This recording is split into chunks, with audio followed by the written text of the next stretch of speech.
Ladies and gentlemen, independent Americans around the country and around the world, happy Festivus. Merry Christmas, happy Hanukkah, happy pending apocalypse, all the other season's tidings we wish you. And I am so thrilled. If it's Festivus, you know what time that is. It is time to bring back a returning champion. I think our most successful returning champion for our 5th annual Festivus conversation. The great and powerful Jason Alexander is back. Welcome back, my friend. Great and powerful. You know, it's only on your show that any of those words get attributed to me. It's very flattering. I come here for my dopamine hit from you every year.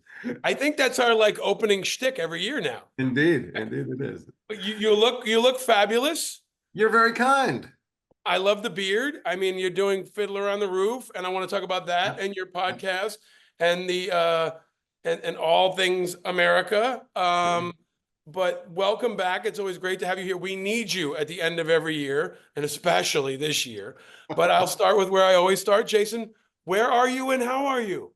Oh, I'm so well, thank you. I am very blessed in a slightly less blessed world. I'm home in Los Angeles, where I'm one of those old guys that my wife is a witch. Do you know that, Paul? When my boys were teenagers, they're 4 years apart. So when they were teenagers, I said to my wife, "Where do you want to be in 10 years, honey?" She said, "Well, where are the boys?" And I said, "Well, let's be, come on. It's very unlikely they're going to be in Los Angeles. And frankly, it's going to be very unlikely that they're living in the same town. They're very different kinds of guys. They're pursuing different things. Each of my sons lives within a mile and a half of either direction of my house. We see them all the time. My wife willed it into creation. And so, I'm extremely lucky. I have a 2-year-old grandson. I see him all the time. I see my boys all the time. And, I know we're going to get into stuff, but frankly, that is the secret to happiness is, you can worry about the abstracts of the world and you can worry about tomorrow. But the truth is, I say to my wife every day, we get into bed, I think we're healthy. There's nothing I'm aware of. We have a bed, we have a house, no one's bombing us, no one's coming at us. And my children are safe and sound. And I go, good day. It's a good day. So it's a good day. This is why we need you every year, because you give us that perspective. And you and I have talked a lot more since Norman Lear passed. And I feel like, Norman's spirit has kind of lived on in a lot of people who he's touched directly or indirectly. And when I had him on the show, and I've asked him this before, what's your advice? He used to say, over and next. When something is over, it's over and on to the next. And I think we need that right now, probably more than ever when it comes to the politics. But, last time we talked to you, your grandson was 1. I think you were still doing construction on your house. Yeah, we just finished, by the way. I think you were doing it every year. We just finished, and the next door, people bought the house next door. There's a 2.5-year building project going on. I'm never going to not have workmen around this place. I want to ask you, because we don't talk enough about this, but I think there's a real kind of crisis. There's a lot of crises in America, but there's a lot of discussion about young men, right? And how many of them are lost, or, they're facing a different world. And you've raised 2 young men, and now you're raising, help raising another little boy. Can you share any insights on that? Every year, I know you get more wisdom, and now that you've got this next generation, you've got even more, but you're a great dad. You're a great role model. Any lessons learned that you want to pass on to your grandkid or to anyone listening who's especially raising kids in times like this? Well, you're very flattering. Listen, here's what I do now. Being a dad, being a husband, being a grandfather, being a friend, these are things I try to take seriously. So I actually do try and learn from people who seem to be navigating it successfully. I don't know that there is ultimate wisdom. I do know here's a couple of things our young people and young men are facing. A lot of our communication is done in 144 characters. So there's not a lot of invitation to really talk or talk in depth. And we are responding to those messages before we've really digested them. They hit a a nerve, either good, bad, or indifferent, and we feel compelled to respond to it and take it to the next step, the next level. I'm trying to spend more and more time listening, and not responding and not worrying about what my response is going to be, but to really listen and to give invitation and opportunity for people to hear themselves think and express themselves. Um, I find that if you leave the space, every response goes a little bit deeper and deeper and deeper and towards some sort of essential truth that they're trying to work out for themselves. My boys are both at really critical points in their lives. And I feel kind of useless, to tell you the truth. My older son is 32. He's pursuing an acting career. It hasn't been going the way he would like it to. He's got a 2-year-old child. He's got a wife who's the breadwinner in the family, with all the stress that that brings. And he's trying to, figure out, do I stay with this? Do I go to something else? If I go to something else, what is it? My other son is a voiceover actor. He's making a decent little living, but he's not getting to his dreams. He hasn't met his partner in life. He feels somewhat isolated and alone. He's trying to work stuff out. You were talking about Fiddler on the Roof, which has, a cast that is both older people and younger people, having those conversations about what is happening to older men right now, where our younger guys are, not just the guys, I mean, everybody, but you're asking specifically about the guys. Guys are trying to figure out, young men are trying to figure out what they're supposed to be in anybody's eyes. Our definition of what essential maleness is supposed to be is so in flux right now. I guess all gender stereotypes are in flux right now. And what I'm discovering, the more and more I talk to people, is that is reflective of what I think the big question of our time is. Everything's moving so goddamn fast. I mean, changes are coming fast and furious. I, as a sort of progressive person, get excited by change. I do find some of it scary. I do find some of it, I see myself looking at AI and going, slow the hell down. Where are we going? But essentially, change excites me. I get intrigued by change, but that's the way I'm wired. A conservative person is wired to look at change with a little bit of a skeptical eye, because it means a shift from what they know, what they're comfortable with, what the norms are, what their structure has been. So if you're a conservatively wired person in this day and age, no wonder you're slamming on the brakes as hard as you can and pulling in anything that feels like an opposite direction, because it is fast and furious and extreme.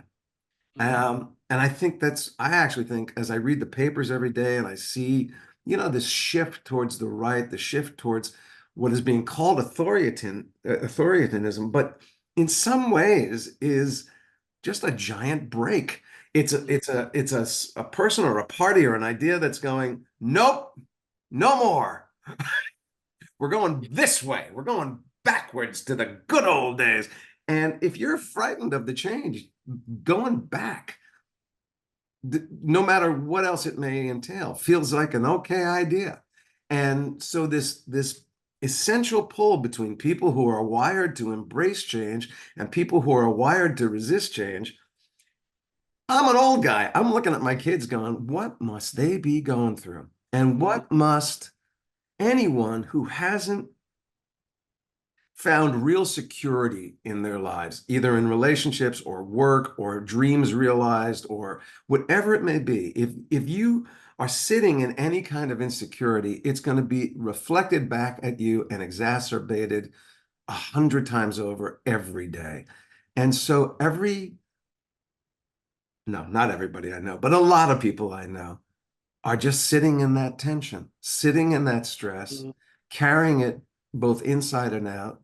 It's affecting their behavior, it's affecting their thinking, it's affecting their choices, it's affecting their relationships, and they're all struggling, some with more grace than others, Mm. but they're all struggling. And so to sit, you know, look, thank you, God and Jerry Seinfeld. I don't need to work another day in my life. I'm okay. My family's okay. I know I have my house, I have my health, I have my thing. For me, in that security bubble, to be giving advice to people that are sitting in essential, lack of security, it would be crazy on my part. I do believe in the things, some of which we, comedically said, never overdone, to paraphrase Tom Hanks, who I saw in some panel of actors saying his big life lesson was, this too shall pass. Yeah. This discomfort, this insecurity, this anger, whatever it may be, or this hopefulness, or this, if you're sitting in a good pocket right now, this too will pass, so it all moves on, which is why I keep saying to my conservative friends, look, I understand how much change is happening and coming at you and how frightening it is. Everything that is alive is constantly changing. Stasis only happens to the dead or the inert. So, it's not something to be wished for, but I do understand the fear. I do. I get it. And my advice, honestly, my advice right now is to keep conversations going, to understand that whatever it is you're feeling, there are people who are going through the same things. And the day after the election, we were in technical rehearsals for Fiddler. And, the arts community tends to lean to the left, right? Yeah. So there were a lot of devastated people, a lot of really, really devastated people, a lot of tears, a lot of fear. And as we were all sort of, holding each other and hugging each other, the thing that came into my mouth was, look, I know we worry about the world and we worry about the big picture of things, but here's the truth. We live micro day to day. We live in communities. We all, no matter who you are part of at least two, maybe three, four, five kinds of communities: your work community, your school community, your family, your friends, whatever it may be. Communities are going to have to look out for each other. We're going to hold each other close. We're going to try and take care of each other. If someone in our community is threatened, we're going to try and stand up. And that's all we can do. But I keep telling my communities, you're in a community. You're not alone. We got you back. We have to have each other's back. So I don't want to say I'm going to be out there fighting the good fight, because I don't even know what the good fight is half the time anymore. I have to learn. There's a lot of stuff I have to learn. But I can tell when people get hurt. I can tell when people are afraid. And so the next few years, we're going to have to look out for each other and for the people who are getting hurt and the people who are really scared, and go, okay, to the best of my ability, I got your back. So. I love you. And I love that. I do. This is why I need to personally check in with you every year. And this audience needs to check in with you every year. There's no episode that we do that people look forward to more than this one. And it's because of wisdom like that. I mean, you're able to capture so much of it. And I think community is right, especially around the holidays when people feel this sense of community, and so much of that feels shattered lately. It also kind of feels like a last party before the fire, right? Like it really feels like a lot of folks are living in denial. Others are partying it up, getting ready for the big day. I mean, there's so much of this. Yeah. It's a really weird, like, purgatory period for America, right? And when you say community, it's so important. And even your deliberate nature of talking to people, because two things are happening in my world. One, I talked about on the show last week, we lost another friend in the veterans community, Zach McElwain, to suicide. And I've lost so many friends in our community to suicide. The one thing I know to do is get everybody together, right? Yeah. You got to get, and we got to talk, and we did a Zoom and people were crying, but it was also like, I literally said, I'm not texting, I'm picking up the phone. And I'm saying, hey, I just want to check in with you, right? And that check-in that happens in the community is so critical, but also you're nailing something so profound. I don't know if anybody else has, Jason. And when I talked to Ken Burns, he kind of pulled apart this idea of grievance. And you really captured this idea of safety and security, right? Which is something that everybody is feeling threatened right now, right? Whether you're a MAGA supporter or you're a trans kid, everybody is looking for that security. And I don't know if Tom Hanks is right. Like I think generally it will pass, but I also wonder if this is our new normal, right? And maybe we've just been isolated as Americans and we haven't had to deal with people in the Middle East or Ukraine or other parts of the world where security never happens, right? So as you think through all of it, when you're doing Fiddler, you're the lead, right? So you're probably this trusted person, this wise person, not just in the show, but in the cast. A lot of young people are really scared and some are activated, and a lot of older people, feel like packing it in. And you say, you don't know when the fight's going to come, but you also said something important, which is like, if something's, I'm summarizing, but if it's wrong, I'll know it, right? It's the old pornography twist, right? I'll know it when I see it. But Right. you're right. And I wonder if there's an insight there, Jason, for how people can approach the next couple of months, because most people didn't vote for kids in cages and for meanness and for cruelty and so much of the stuff that he personally embodies. And that's why I love having you on the show, because you're a role model and you're a positive example of a man, right? Of a leader in your community and in your industry and in our country. And you also feel so familiar to people, even though they don't know you. So when you think about more and more of these young people that are looking to you, how do you think about him specifically, right? Because none of us wanted to live in this world where he had the press conference yesterday. I was like, fuck, here we go again, right? And it's like, what crazy shit is he going to say today? How do you teach and mentor people to deal with kind of the constant assault of chaos as you raise a grandchild, right? Who's thankfully insulated from this right now. But as he grows up, he might not be insulated from this, right? School shootings are happening. They're growing up in a much more dangerous place than we did. So I guess along with, how do you summarize that and think about that? It's a real macro global problem, Paul. I wish, I wish it all redounded down to Donald John Trump. It is beyond him, but he is emblematic of something that we all have to kind of come to grips with. Look, on my podcast, on Really No Really, one of the most profound episodes we had was a gentleman, I can't remember his name. I should have looked it up before we spoke because I had a feeling this would come up. But he runs an institute of forgiveness. Mm. And we had him on the show, and I kept thinking, oh, he's going to be just, touchy-feely, blah, blah, blah.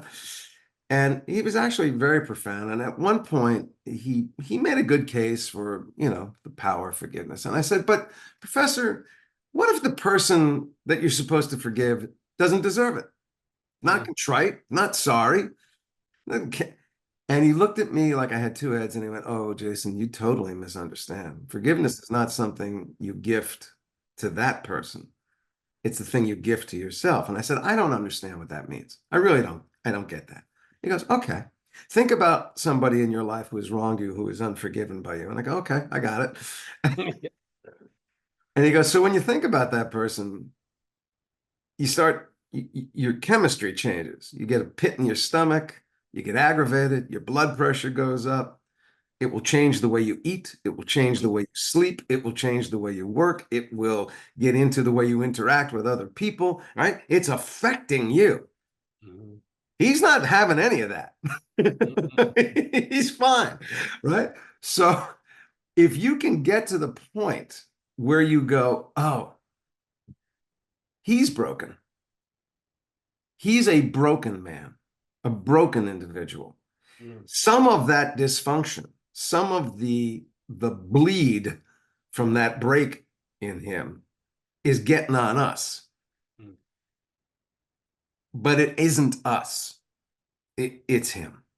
Mm. So, and then, and so on the episode, what we began, my partner Peter and I were in tears going, oh my God, now I understand why forgiveness is so powerful.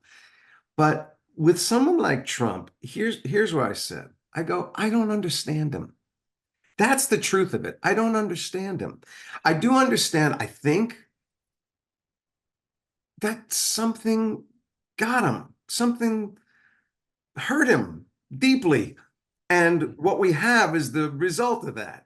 Mm, Bitterness, a need for power, a need for self-gratification, a need for to see himself reflected in a way that is good in his mind, good, powerful, strong.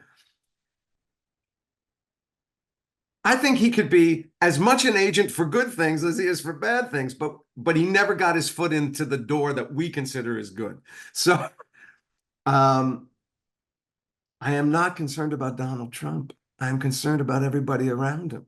mm, I am concerned about the people that feed off of him, that follow in the wake of his charisma and are empowered and enabled by it. And for the life of me, I don't understand anyone who is fed by the tragedy and pain of other people.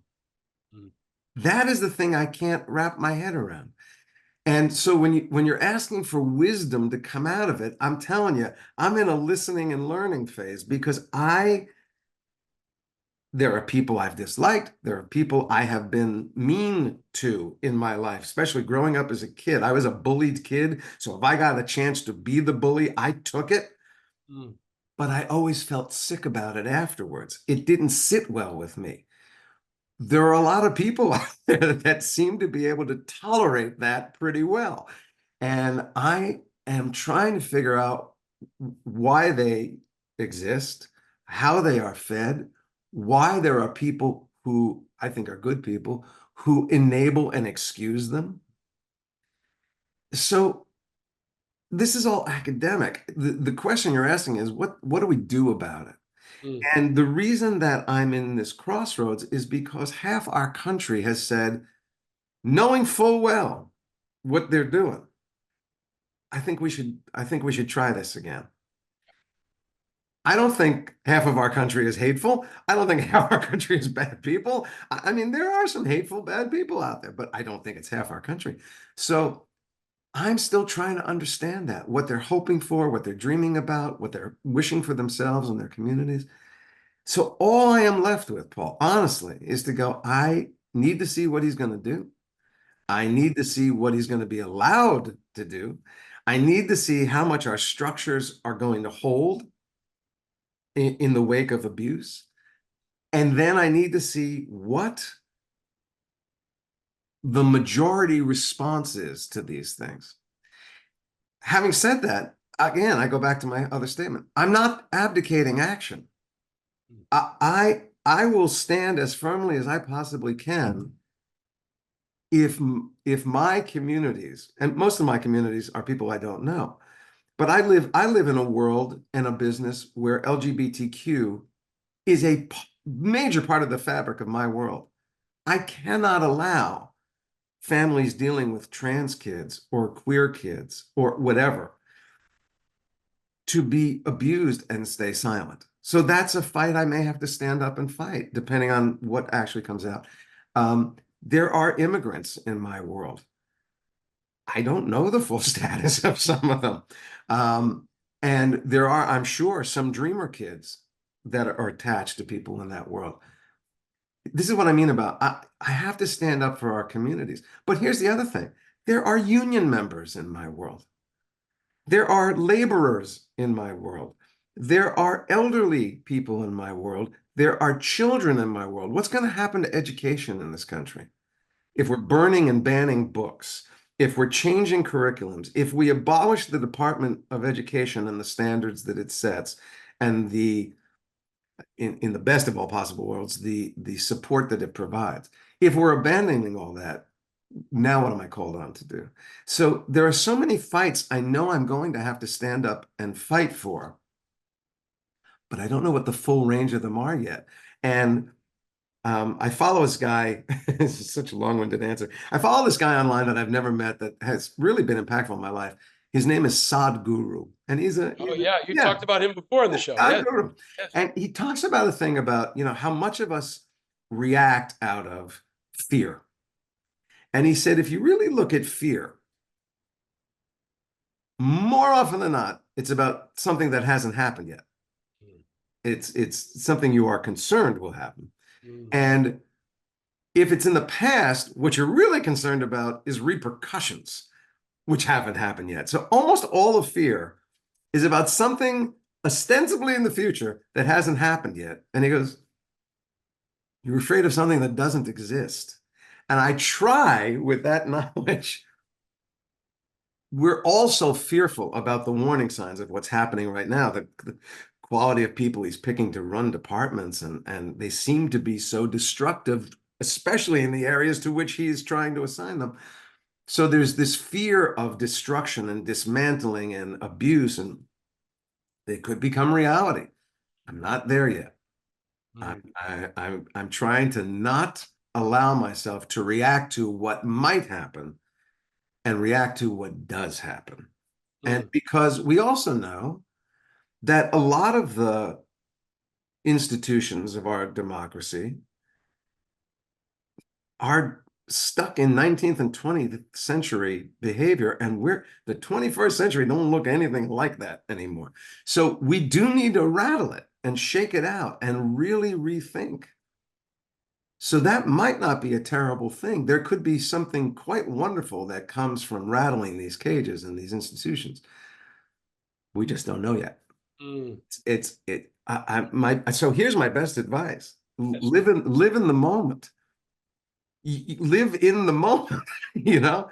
When it comes knocking at your door or your neighbor's door, now it's real. Mm. Now stand up.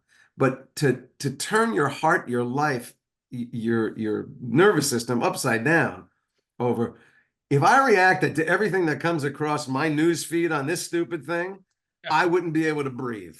Yeah. So This is I why turned this is that why we off, need you this know. is why we need you. This is why I'm happy you have a podcast. It's like it's Jason Guru, right? I mean, we get you each year, but I And the do think refilter. you're also you've always, your work is been kind of defined, and your personality is enmeshed in this understanding of America from so many different sides, right? And now you're in the lead of Fiddler on the Roof, right? At a time when anti-Semitism is like we've never seen in this country before. Israel and all things Israel have taken all these different turns. Can I ask you to kind of talk about that? Like the 2024 December is the height of a level of anti-Semitism we've never seen in my lifetime. Can you talk about that and how you've done a lot of work in the Middle East? You've talked about reconciliation, and you've worked to promote peace at a time when this is happening. What are your thoughts on that? Again, I wish I could be as Giving you all easy precise. questions. Yeah, All I'd like easy to. questions. You know, anti-Semitism, yeah, sure. It's hot right now. It's hot, but it's never been gone. And that perplexes me more than why is it hot? There are reasons in the world, if you, depending on where your heart sits, if you look at the Israel and the Middle East conflict right now, for many people, it's easy to feel negatively towards Netanyahu and his ideas and the state of Israel and how it is executing things right now. And that can lead to an anti-Semitic fervor. So if it were just that right now, I go, well, easily explained, I guess. But, you know, ever since the crowd went, give us Barabbas, there has been some anti-Semitism in the world. It is, I think it's easy to think of anti-Semitism as unique from other kinds of hatred of the other. It isn't. It isn't. I mean, anti-Semitism is no different from what the Kurds are going through. It's no different from, it's this vilification of the other, the minority. I think a lot of anti-Semitism, I think may come from the fact that not only is the Jewish nation of the world small in number, it's only been, in the tens of millions throughout history. It's never been, we don't represent more than at any given time 15 to 18% of the world population. We're not an existential threat to taking over and eliminating every religion of the planet. But there's some, it could be because of the Old Testament and the laws that were handed down by the rabbis. In Judaism, focus on success has always been family and hard work. And so wherever the diaspora has gone, within the Jewish communities, there tends to be what some would think a disproportionate amount of success. And it could be economic success, it can be educational success, it can be whatever success is. And, you know, for people that are not doing so well, when you're looking across the street going, how come that guy has power and we've got the blackout? You start to get resentful. And the differences of people become more pronounced. So if they're praying not in Latin and English, but they're praying in Hebrew, oh, if they have hair that comes down along the side of their face and they wear black clothes, they go to their synagogue. Oh, if they don't have Christmas lights on their house, but they put a menorah in the window. Oh, so it's just the otherness of everybody. This is the strangest thing from a Jewish guy to say. I don't take it so personally. I don't take it as, oh, they hate the Jews. I promise you, people that hate the Jews hate a lot of other kinds of people. Yeah. You know, as far as what's happening in the Middle East, there is only one answer I can give because I do know a lot of the history of this conflict. I do know what the hopes and dreams and aspirations were and ultimately may be again. When a month after October 7, which was, you know, just such a horrific, inhuman attack, and then the response, and for many would consider the over response. I got paparazzi'd in my neighborhood and they were asking me about this. And what I said then is the only thing I can continue to say because it's the only thing I know with a surety. And that is when all of us, not just people in the Middle East, when all of us love our children more than we love land or blood or vengeance or justice or all these other ideals, when we love our children more than we love ourselves, this will all stop. Because nobody would wish the anger, the rage, the fear, the war, the blood, the lack of promise, the lack of normalcy on their child. No one would wish that for them. So why don't we just stop? Why don't we just stop getting ourselves into these holes that compromise everything our children need in order to survive and thrive? And when we do, this will stop. But that's a big bar. That's a high bar. There's a parallel December 24th where, you know, you are nominated as an ambassador to a country instead of like Kimberly Guilfoyle or any other number of crazy people who are being nominated and likely confirmed for these positions. And I really think it's so important because there's these conversations around like, who will be the liberal Joe Rogan, right? And I think there are so many thoughtful voices that are a contrast or a counter or an alternative to him that are out there that are kind of under recognized. And it doesn't always have to be fight fire with fire, and your show and your words and your work are a good example.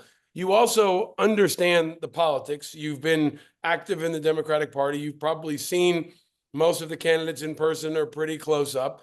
As we reflect on Kamala Harris, right, and her choice as the nominee, can I ask you, what's your takeaway from her in particular and her campaign? And I've asked you this question before, you know, what do you see as the future? Now that it's all shattered, you know, they're trying to pick up the pieces. You know, you're as if not more qualified to run the DNC going forward as anybody else. I would disqualify all of the people who are currently running it, and I'm not a Democrat. You know, there's a conversation, of course, around independence. I focused on that a lot in this show, but someone like you that can transcend that. If you ran as an independent in California, you'd do well, I think. But there's a thirst for alternatives and for different, but at the same time, we have this kind of characterification of candidates maybe this year like never before, right? And now Trump is casting. So all that. reflections, thoughts on Harris in particular. Tim Yeah. Walz as the ticket. And where do the Democrats go from here? If you were in charge and you charted a path forward for the Democrats, what would it look like? Yeah. I was really impressed with Kamala Harris, and I haven't always been. When he was running in 2020, yeah, 20. Yeah. I mean, she's an impressive human being. Don't get me wrong. I didn't think she was presented herself profoundly as the candidate that I would marshal my forces behind for president of the United States. So when it got thrown to her so late in the game in this election, and I started to hear her voice again, she seems to me as someone who has been sort of profoundly changed in the last 4 years. I was so impressed with her, first of all, some of her ideas, really impressed with her ability to interact with people, and to be a voice of optimistic change. And she did kind of run a little more from the middle than from the hard left. And boy, I got nobody's more surprised on election day than me, because I got swept up in it. I thought Mm. this is Mm. irresistible. They kept saying it's really close, it's really close. I go, it can't be. Look, people are walking out of his things. You can't get a folding chair into her things. I mean, it just looked like her energy was sweeping it. I listened to Pod Save America. They were the first ones to have her campaign team on to sort of debrief the whole thing. And they said a lot of smart things, which a lot of it came down to, hey, man, we had 100 and something days to do something that usually takes 4 years to do effectively. And I think if they had had more time, I think they might have made it. I don't think there was a lot of missteps in her campaign, her ideas, her presentation, her execution of these things. I thought she presented herself as an extremely viable candidate, an attractive candidate. And I thought, having known Tim Walz not at all, I thought he was a fine asset to the emotional drive of her campaign. He seemed like someone who could be a decent executive. He does come off a little bit, hey, shucks, kind of, a Yep. little bit Ted Lasso-y. But Yep. but I thought he was an awfully appealing guy, and I thought he was a trustworthy guy, and I thought that's what we needed to see. Um, where do the Democrats go? Yeah. Part of my problem in answering that question is the more I think about this, the more I wish that we were not tribes of Republicans and Democrats, because there is, I think, in the American spirit, a competitiveness to win, regardless of how the game is played. And when you have two opposing teams, the winning becomes the thing, not the game, the winning of the game. And I feel like Republicans are not, every side's vilifying every other side. We're not listening to each other. I know, back in the 80s when I started to become politically aware, I was doing a show. We went to Washington, D.C. to preview the show. I'm sitting in the Senate dining room, and guys that I see on TV are adversaries with each other, are sitting and having lunch and enjoying each other's company. My understanding is that doesn't happen anymore. So yes, if we're going to continue to have the two teams, and I want my team to improve, I wish I was smart enough to know what specifically they need to do, but I think just in the macro sense, what they need to do is exactly what many of them are advocating for, which is to open their eyes and ears and ask a lot of questions about why they lost the confidence and faith of people that were reliably supportive of their agenda and their team. What happened? What are we missing? What aren't we responding to? Are we overly woke and it's a social thing, that somebody that is going, I don't know how to put food on my table. I am not worried about whether I say they, them to somebody who looks like something I can see. For many, many conservative friends of mine, that is the straw that breaks the camel's back. Mhm. I make the mistake sometimes. I see someone who seems to represent as a gender, and I was brought up to say sir and ma'am. So I'll say, yes, ma'am. And they go, not ma'am. And I go, oh, I am very sorry. Tell me how I should address you. And I certainly will, but that's a nothing to me. That's a nothing burger. And for some people I know, that is a whopping go fuck you.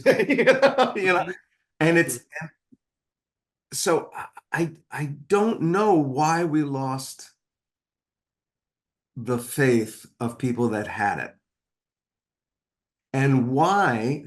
Well, no. Now I'm gonna do I'm gonna do my what is the weave as The weave. Okay. Do the weave.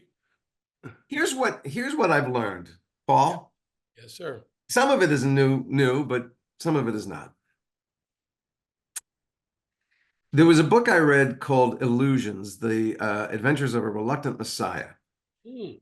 And in it, there's a messianic character who's trying to teach another character how to be a Messiah. In this book, there isn't the Messiah. There are many Messiahs, and you can become messianic if you want to. And part of the trick is to realize that in the world, the universe of time and space, everything is an illusion of your own making. Hmm. So how do you make a miracle? You see it and know it absolutely. And for you, it exists. It is. So when I was trying to adapt that book for a film, I came to the moment where I went, well, that's what a madman would think. Hmm. A madman sees something that isn't there, believes in it fully, and we go, well, that guy's insane. And I came up with a line that isn't in the book where the disciple says to the master, but that's what a madman thinks. And the master says, a madman isn't a madman because he sees what he sees. A madman is a madman because he tries to make you see what he sees. And that truth is becoming more profound for me. I have come to realize more and more that you and I can look at the exact same thing at the exact same instant and have two completely different senses of what just happened. We would describe it differently. We would feel it differently. We would remember it differently. It would be different realities. That, I believe, is a universal truth. What had saved us for so long is given that we would go, okay, but we can make some things factual. We will call this green. We will call this yellow. We will not cross the street when a car is bearing down on us because we know that will hurt us. We can agree on some facts. Yep. And we have stopped agreeing on many, many, many facts. How we get back to creating just a set of facts that both teams can go, okay, those are going to be the rules of our game. Let's make sure we play by these rules. We see everything differently, we advocate differently, we experience differently, but we will agree these things are factual. Hmm. That's what we need to do, but I don't know how to convince everybody to do it. But if we don't do it, if we don't go back to, okay, think the way you think, live the way you live, but let's agree, up is up, down is down, white, black. If we can't get back to that, I don't think there's anything either party can do except appeal to the dopamine hits that seem to be what feed us to do everything we're doing now. If five things come across this stupid phone that make me go, oh, that feels good, that feels good, I'm gonna go with that. We're just in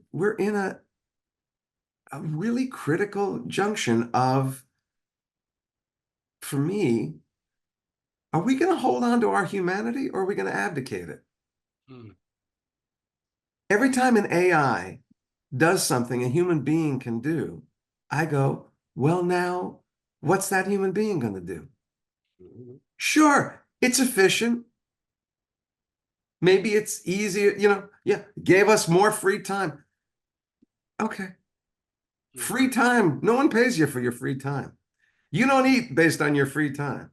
You I had this argument with a college professor the other day. I said, "What's the policy on AI at the university?" They go, "Well, they cannot write. They can't have AI write for them, but they can use it to outline what they're going to write." And I go, "Why? Why are you abdicating using the brain that it takes to organize your ideas into a viable outline from which to create your thesis? Why would you abdicate that to a machine? How is that?" So between the technology that is robbing us of, every time I see a Waymo car go by, I go, what? You know, the daily intellectual, emotional, and physical things that we do that make us human beings are slowly being supplanted. These things are pushing at us a matrix of our own creation. And we know that that's what's happening, and we're not doing anything about it. We know. You are doing something about it. And I Well, think I mean, all I can do right now is point fingers at it and go, but I don't know the way out. I don't know how. I changed my algorithms on my apps by not glancing for 1 second at anything that was designed to make me angry, upset, or fearful. I would heart everything that was uplifting or informative or entertaining. And in 5 weeks, my algorithms changed, right? So I know you can do it, but I don't know why we're abdicating our humanity. I don't know why. This is the ultimate thing about the election I don't understand. You can be a conservative that believes in everything Donald Trump at any given moment and his allies and whatever are advocating. You may think, mass deportations is the only way to rattle our broken immigration system. You may believe that, but you're not going to acknowledge how painful, destructive that's going to be for so many good people. And you're not going to have that mission led by someone who has some compassion about it at all. You don't want humanity in the process. You don't want a feeling human being. That's the thing. When I look at good people that I don't necessarily agree with, that is my essential question of, okay, but if you add humanity and compassion back into the mix, now what form does it take? Because if you don't, it takes a brutal, destructive, cold form of execution. And I do not know what we build with that. You can destroy things with hate and fear and power. It's very hard to build them with hate and fear and power. And aren't you trying to build something? You're building a better mousetrap, right? I mean, anyway, that's where I am. this is why I think we are going to hear more from you in the next few years. I don't think you're going to be able to just retire to the back rooms and not be engaged in these fights, because the humanity and the community are such essential parts of what is lacking, what people are hungry for, and what you are masterful at, right? So as we think about, you're very generous with your time. I want to give you kind of a final question to wrap up our annual conversation, because I'm thinking about the holidays, right? And some people are going to need comfort, or they're going to escape, and some people are going to go on a binge of Seinfeld, or some people are going to go watch you do Fiddler on the Roof, or some people are going to look forward to your next projects. But you do have a unique and powerful ability to connect on a human level with people, and they trust you whether they know you or not, right? So as you think about this holiday, I think I've asked you this before, what is your holiday message to people listening, right? You are not just I think I've asked you before, to your grandkid, but this is one of those years where a lot of people are hurting, especially people who listen to the show. They're aware, they're feeling exhausted. maybe demoralized, maybe ready for the fight. Maybe, you know, there's some folks that listen from all sides, but this is going to be a fucking weird holiday. And so what is your message to them as someone that is a trusted voice in this country and, you know, for all generations? The lesson I'm trying to live more and more, and it's hard to do when you are feeling fearful or angry or insecure or whatever, or you know, depressed or whatever. We tend to look at the world and reality and our realities through our eyes. It's just us. This is my window on the world. This is how I see it. This is how I react. I try more and more whenever I can to try and look at the world through eyes that are not mine. It is a often painful thing to do because when I was just in New York and when I'm walking past not only homeless people, homeless families, and I see the guy from Seinfeld walking past them, my heart breaks. Because if I were in their position, I'd want that guy to go, "Oh my God, what happened? Are you okay?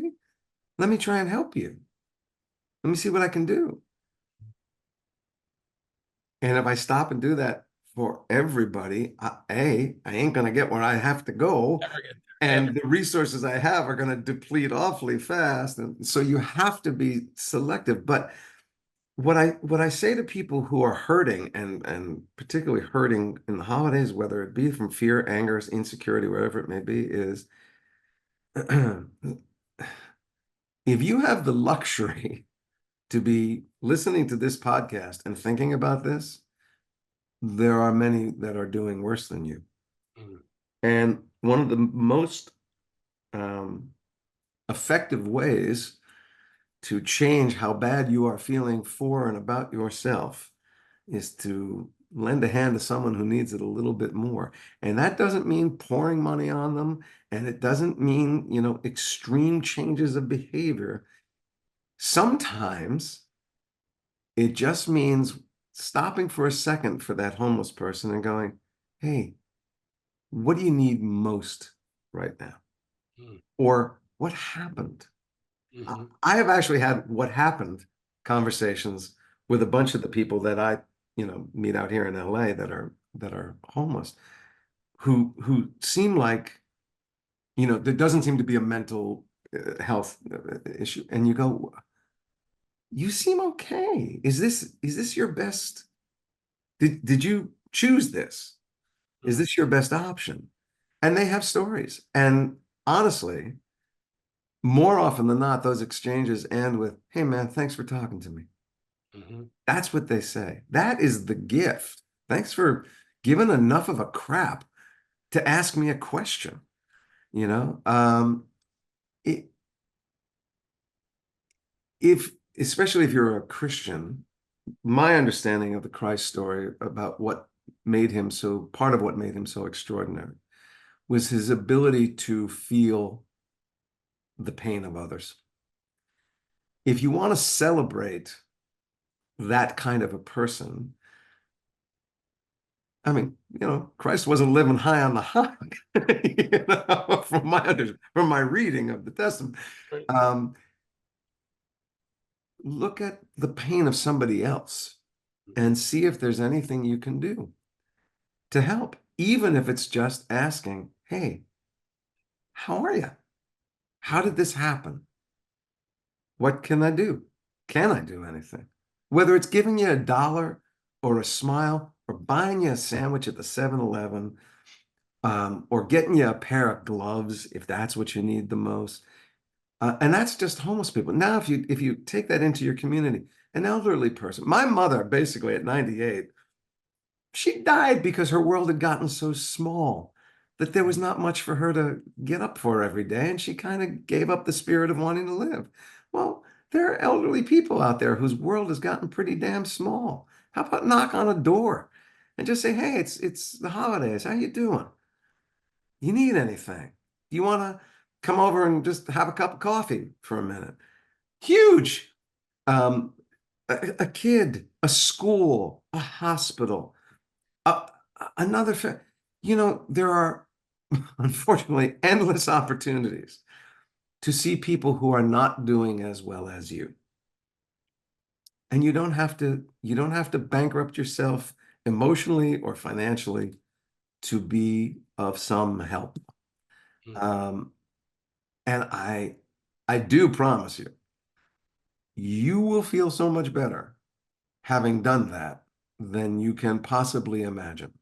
My mother was right when she said, "Honey, my wish for you is that you live a life of service." And we've talked about it. I didn't think I was. And then the Seinfeld show happened, and I started to meet people, and I meet them every friggin' day, Paul, who come up to me to go, "You got me through some really dark stuff. Yep. You helped me laugh when I thought laughter was impossible." And I am so touched by that because I go, "You are making my mother's wish for me come true." Um, it's the Again, if you're listening to this podcast, you can do that. Mm. You will, it will kill depression. It will kill anxiety. It will Mm. kill the sense of isolation. It'll wipe it out in a second. You have made your mother's wish come true. You do that every time we talk, and everybody who touches you.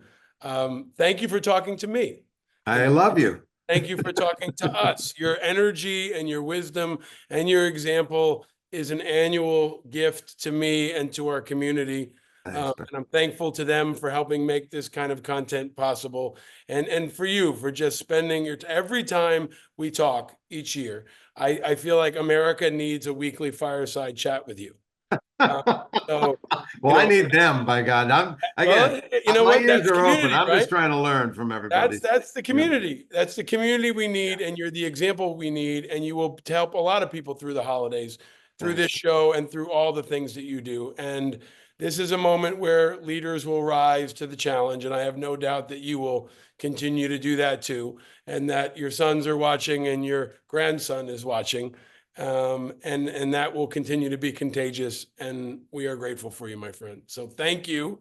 Well, thank you. And, needs to be said, what you do in this world is extraordinary. And the amount of absolute help and service that you have brought all your life, but particularly now, is extraordinary. You know you're one of my heroes, and I am crazy about you. And I don't know what it does for anybody else, but I enjoy our yearly catch-ups.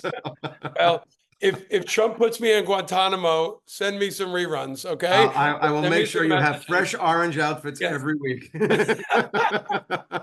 I did not ask you about Juan Soto and the Yankees and so many other things, but I would thank you for all that you do. Everyone should listen to your podcast. Go see Fiddler on the Roof if you can, and just know that there is a Jason Alexander out there who is setting the example for us all. So thank you so much, my friend. Thanks, Happy Paul. Festivus, right? Happy Christmas. Happy Christmas, happy Hanukkah, Thank and you. and thank you for helping us stay vigilant every year, my friend. A pleasure. Good to Oh, talk to you. thank you, my friend.